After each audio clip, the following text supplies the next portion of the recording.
Hello students, today we are going to initiate our second chapter naming map, and in earlier chapter we have studied about globe, that is how to locate a place through globe, what are the main concepts of globe, what are the main features of globe we have known. And in this chapter naming map, इस chapter map में हम ये जानेंगे कि map के through, map के माध्यम से हम किसी भी प्लेस को लोकेट कैसे करते हैं, किसी भी प्लेस के जो फीचर्स होते हैं, वहाँ की जो कंडीशंस होती हैं, वो सब हम मैप पर कैसे डिफाइन करते हैं, उसे कैसे समझते हैं. These all features of map, ये सभी फीचर्स इस चैप्टर में हम पढ़ेंगे. तो आइए स्टार्ट करते हैं हम अपना second chapter map. A map represents the earth or a part of it on a flat surface.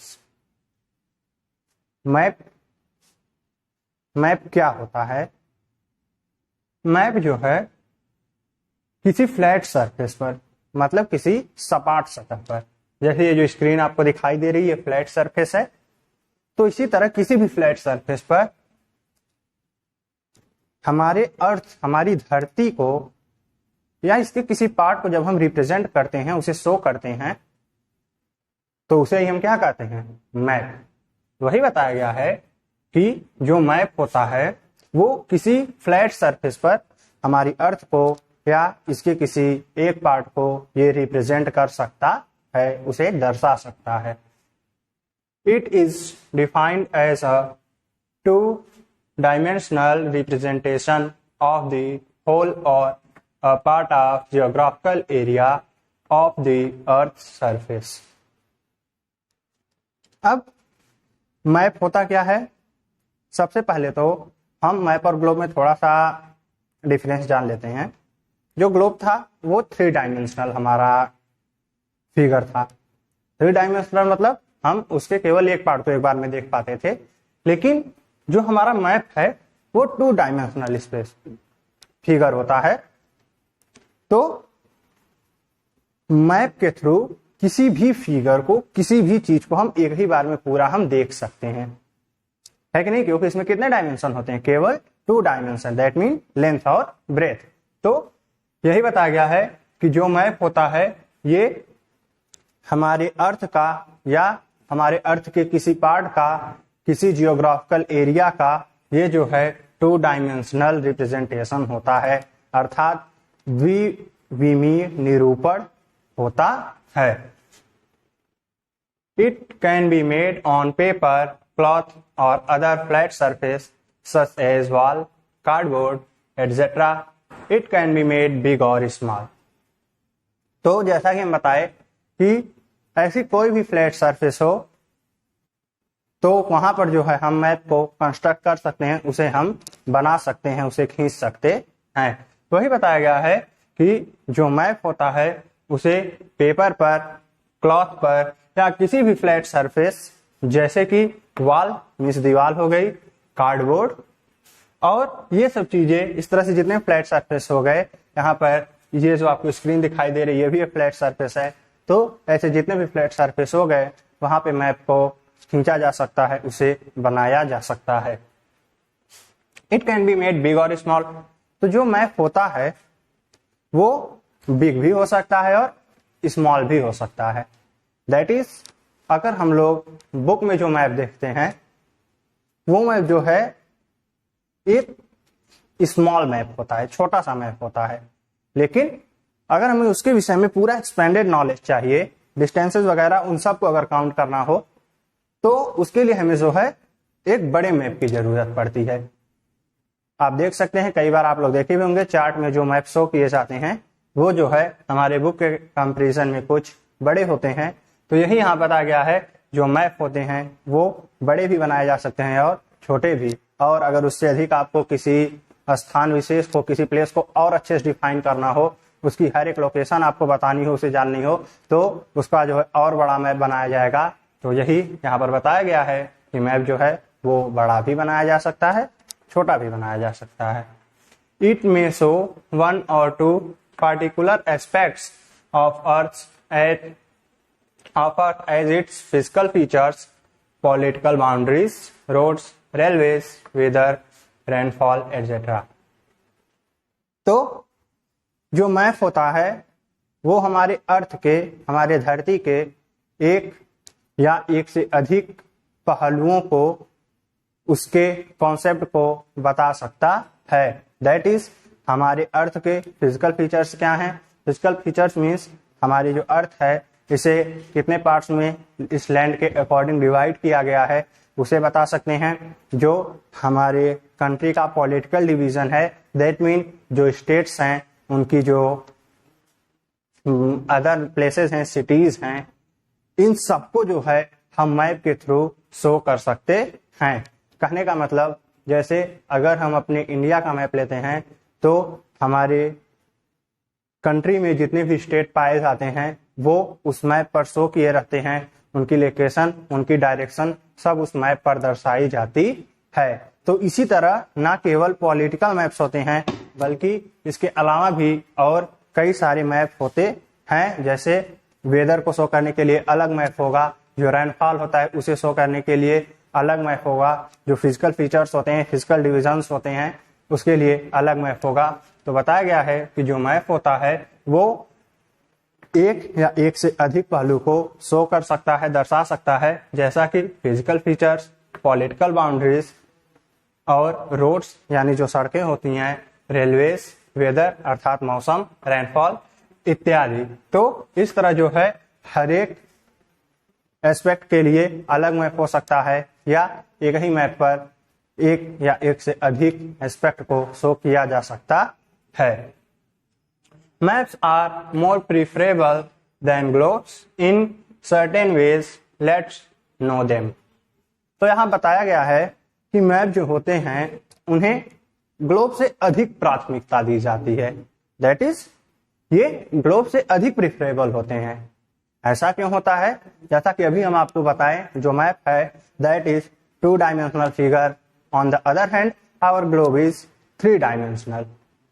Globe का जो है हम एक बार में एक ही पार्ट देख सकते हैं और उसमें किसी भी लोकेशन को ट्रेस करने के लिए, उसे शो करने के लिए जो है हमें उसके लिए पूरी विस्तृत नॉलेज होनी चाहिए, उसकी जो लाइंस खींची गई होती हैं उन सब के बारे में। लेकिन मैप जो होता है, मैप को रीड करना, उसे एक्सप्लेन करना ग्लोब के कंपैरिजन में बहुत इजी होता है। इसीलिए जो है मैप को ग्लोब के ओवर जो है प्रेफरेंस दी जाती है। तो वो क्या क्या फीचर्स हैं मैप के जिसके कारण इसे ग्लोब के ऊपर प्राथमिकता दी जाती है, आइए उसे पढ़ते हैं। A book of maps is called an Atlas. Map की जो बुक होती है उसे हम एटलस कहते हैं। एटलस का मतलब ही नक्शा ही होता है। तो जो मैप्स होती हैं उनकी जो बुक हम क्रिएट करते हैं, जिस बुक में वो मैप्स जो है पाए जाते हैं उसे हम एटलस कहते हैं। आप अगर कभी किसी को देखे हैं प्रोजेक्ट बनाते हुए तो एटलस की बुक आती है, उसमें आप लोग देखे होंगे कि मैप दिया रहता है एंड उस मैप को जो है फिल करना रहता है। So this kinds of book are called atlas. तो ग्लोब और मैप में हम कंपेयर करने जा रहे हैं कि वो क्या रीजन है जिसके कारण मैप को ग्लोब के ओवर जो है प्रिफर किया जाता है। ये ग्लोब से ज्यादा प्रिफरेबल क्यों होते हैं, आइए हम उसे जानते हैं। Globe, our first point is difficult to carry while in map handy and easy to use. जो ग्लोब होता है उसे हर जगह पे कैरी करना, हर जगह लेकर जाना डिफिकल्ट होता है, कठिन होता है। कहने का मतलब, अभी हम कहीं मार्केट जा रहे हैं तो क्या हम वहां पर ग्लोब को कैरी कर सकते हैं, लेकर जा सकते हैं? We know that is not possible. हम हर जगह पर ग्लोब को कैरी नहीं कर सकते। लेकिन जो मैप होता है वो हैंडी होता है और यूज करने के लिए आसान होता है। कहने का मतलब, अगर किसी फ्लैट सरफेस पर, मान लीजिए किसी कागज पर हमारा कोई मैप है तो उसे हम फोल्ड करके अपनी पॉकेट में रख सकते हैं, उसे हम लेके मार्केट जा सकते हैं या जहाँ कहीं जाना हो पिकनिक वगैरह पर तो वहाँ के मैप को हम इजिली जो है कैरी कर सकते हैं। लेकिन ग्लोब में ऐसा पॉसिबल नहीं है, क्योंकि ग्लोब जो है वो एक बड़ा ऑब्जेक्ट होता है मैप के कंपैरिजन में, तो उसे हर जगह पर कैरी करना पॉसिबल नहीं है। In globe our second point is only one part of the earth at a time can be seen.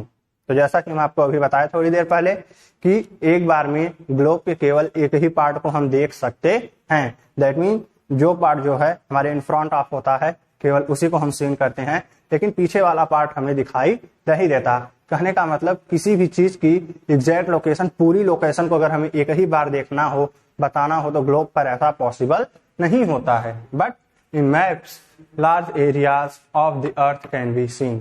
अर्थ के किसी एक बहुत बड़े एरिया को, दैट इज अगर आप देखे होंगे मैप तो हमारी पूरी कंट्री को जो है एक ही बार में मैप के द्वारा शो किया जा सकता है, उसे देखा जा सकता है। Scales, legends and keys are not given.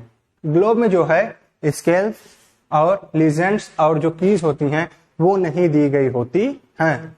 ये स्केल, लीजेंड और कीज क्या होती हैं, आइए थोड़ा इसके बारे में समझ लेते हैं। ये सब जो है किसी चीज को समझने का, उसे दर्शाने का, उसे मीजर करने का मीडियम होती हैं। तो ये सब जो है आपको ग्लोब में नहीं मिलेंगी। दैट इज एक प्लेस से दूसरे प्लेस की अगर हमें डिस्टेंस बताना हो तो वो हम किसके द्वारा शो कर सकते हैं, स्केल के द्वारा। वो आपको ग्लोब में नहीं मिलेगी। दैट इज स्केल का जो मीजर होता है, उसका जो मानक होता है, उसका जो मापन होता है, वो हमें ग्लोब में नहीं मिलता। लेकिन मैप में क्या होता है, scales, legends and keys are given. Map में जो है स्केल्स, लीजेंड्स और कीज ये सब जो है दी गई होती हैं। कहने का मतलब अगर हम कोई दो प्लेस मान ले, दैट इज यहाँ से यहाँ तक अगर हमारे कोई दो प्लेस हैं, यहाँ पे इस प्लेस को अगर हम ए मान ले और इस प्लेस को बी, तो इनके बीच की दूरी कितनी है ये बताना हो तो मैप में हम इसलिए बता सकते हैं। ये जो स्केल होती है इसकी डिस्टेंसेज यहाँ पे जो है डिफाइन की गई होती है, उसके द्वारा इस डिस्टेंस को हम शो कर सकते हैं, उसे आसानी से बता सकते हैं। On the other hand globe में हम ऐसा नहीं कर सकते। नेट नॉलेज में हम देखते हैं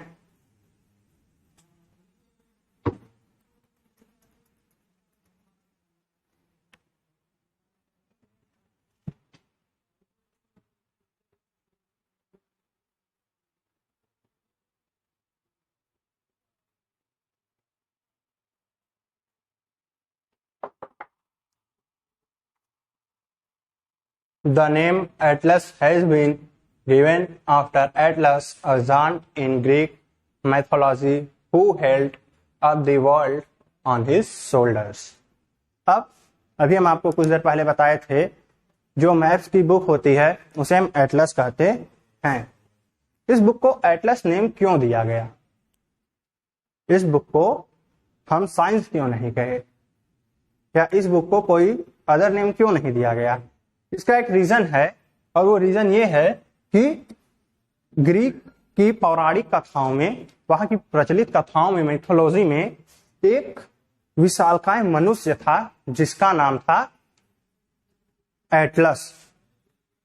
उस एटलस ने पूरे संसार को, ऐसा माना जाता है कि उस एटलस ने पूरे संसार को अपने शोल्डर्स पर, अपने कंधों पर कैरी किया था, उसे उठा लिया था, और इसी कारण जो है उसी एटलस के नाम पर मैप्स की जो बुक्स होती हैं उसका नाम एटलस रखा गया।